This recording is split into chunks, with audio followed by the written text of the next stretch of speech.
తాకట్లో ఉన్న మీ బంగారాన్ని విడిపించి ఆ రోజు ఆన్లైన్ రేటుకి కొంటాం. Sharma gold company. శ్రీమాత్రే నమః. శ్రీ గురుభ్యో నమః.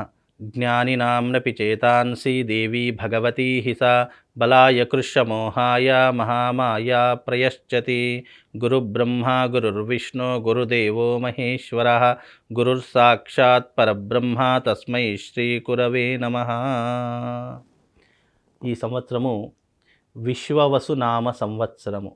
ఈ సంవత్సరంలో గోచార ఫలితాలు ఎలా ఉన్నాయి, రాబోయేటటువంటి ఈ విశ్వవసునామ సంవత్సరంలో ప్రతి ఒక్కరి యొక్క గోచార ఫలితాలు, వాళ్ళ యొక్క రాసుల యొక్క వివరాలు ఏ రకంగా ఉంటున్నాయి, లాభ నష్టాలేంటి, సుఖదుఖాలేంటి, అదృష్ట యోగాలేంటి, మీ జాతకంలో గోచార ఫలితాలు అనేటటువంటి ప్రభావాలు ఏ రకంగా మీ మీద ఇంపాక్ట్ చూపిస్తున్నాయి అనేటటువంటి అన్ని విషయాలు ఈ రోజున మనం తెలుసుకుందాము. ఎందుకంటే ప్రతి సంవత్సరము ఉగాది రోజున మనకేంటి అంటే గురువు యొక్క గ్రహము, శని గ్రహము యొక్క ప్రభావము, తీవ్రమైనటువంటి ప్రభావం మనిషి మీద పడేటటువంటి లక్షణాలు ఎక్కువగా ఉంటూ ఉంటాయి.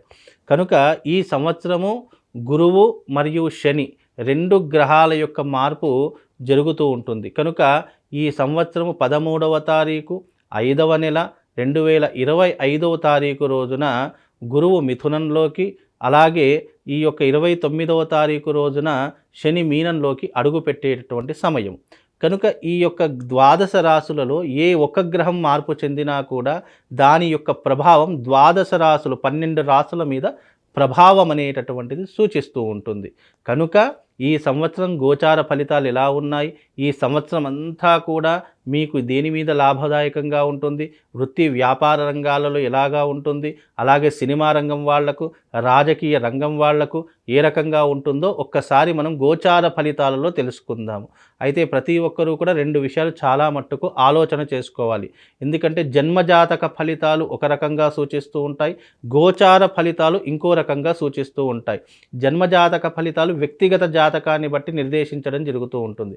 గోచార ఫలితాలు తమ యొక్క రాశిని బట్టి నిర్దేశించడం జరుగుతుంది. కనుక ఈ రెండూ కూడా అర్థం చేసుకోవాలి. జన్మజాతక ఫలితాలు వేరే, గోచార ఫలితాలు వేరే. ఈ రెండు రకాలైనటువంటి ఫలితాలు మీ జీవితం మీద తప్పకుండా ప్రభావితం చేస్తూ ఉంటాయి, సూచిస్తూ ఉంటాయి. కనుక అందరూ కూడా గుర్తుంచుకొని ఇప్పుడు నేను చెప్పేటటువంటిది గోచార ఫలితాలు.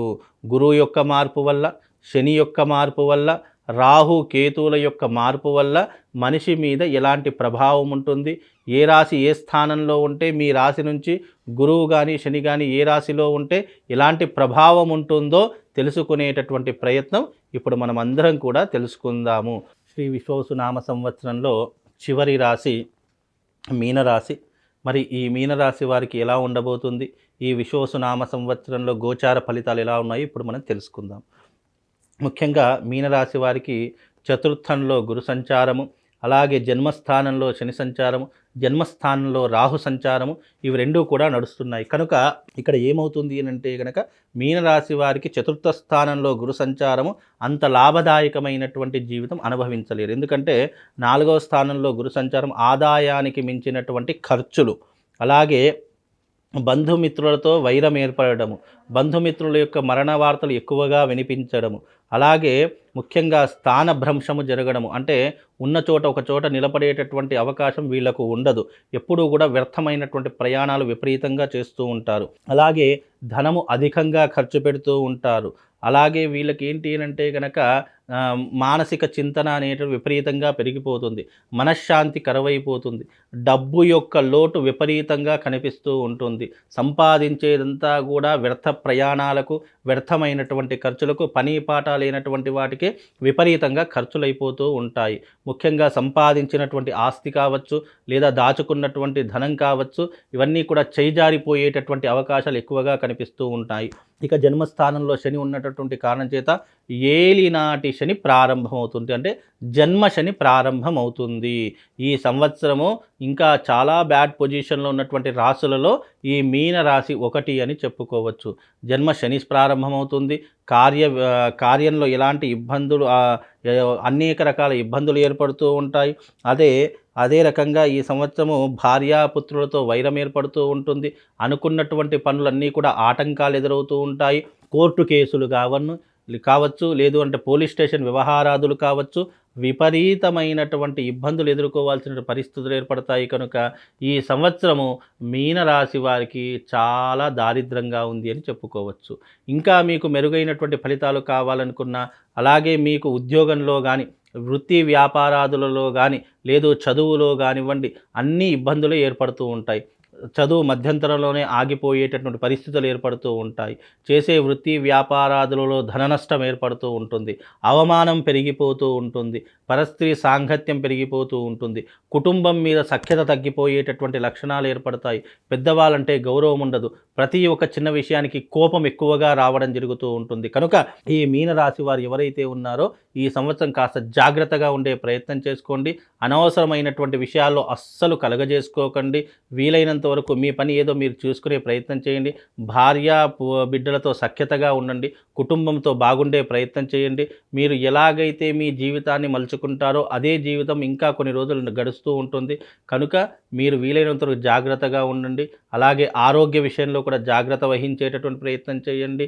మీకు ఈ సంవత్సరం మెరుగైనటువంటి ఫలితాల కోసము అరిష్ట నివారణ తంత్రయాగం చేయించుకోండి. ఎందుకంటే మీనరాశి వారికి ఈ సంవత్సరం మీనరాశిలోని షష్టగ్రహ కూటమి, సంపూర్ణమైనటువంటి సూర్యగ్రహణం కూడా ఏర్పడుతుంది. కాబట్టి జన్మతా శని ఉన్నాడు. కాబట్టి ఈ అరిష్టాలన్నీ కూడా తొలగిపోవడానికి ఈ మార్చి 29వ తారీఖు రోజున ఈ యొక్క బాసర క్షేత్రం నందు అరిష్ట నివారణ తంత్రయాగం చేయించడం జరుగుతుంది. కాబట్టి అందరూ రండి. ఈ మీనరాశి వారు ముఖ్యంగా తప్పకుండా చేసుకోవాల్సింది అరిష్ట నివారణ తంత్రము, అవభృత స్నానము. కనుక తప్పకుండా వచ్చి ఆ రోజున అరిష్ట నివారణ తంత్రంలో పాల్గొండి. మీ అందరి కోసం ఒక ప్రత్యేకమైనటువంటి శివశక్తి స్ఫటికలింగం కూడా మీనరాశి వారికి ఇవ్వడం జరుగుతుంది. ఆ మీనరాశి వారు ఆ శివశక్తి స్ఫటికలింగాన్ని తప్పకుండా మీ ఇంటి యందు పెట్టుకొని పూజించుకునే ప్రయత్నం చేయండి. తప్పకుండా శుభం లాభంతో పాటు అదృష్ట యోగం కూడా తప్పకుండా కలుగుతుంది. ఇది మీనరాశి వారి యొక్క గ్రహ సంచారం, గోచార ఫలితాలు. ఈ సంవత్సరం కేవలం 3 రాసుల వారికి మాత్రమే అద్భుత యోగమైనటువంటి రాజయోగం కనిపిస్తూ ఉంటుంది. మిగతా రాసుల వారికి మధ్యమ ఫలితాలు. ఇక ఇంకా కొన్ని రాసులు అంటే 3 రాసుల వారికి అద్భుత యోగము, 4 రాసుల వారికి మధ్యమ ఫలితాలు అంటే మిశ్రమమైనటువంటి ఫలితాలు, మిగతా రాసులన్నిటికీ కూడా అధమమైనటువంటి ఫలితాలు ఏర్పడుతున్నాయి.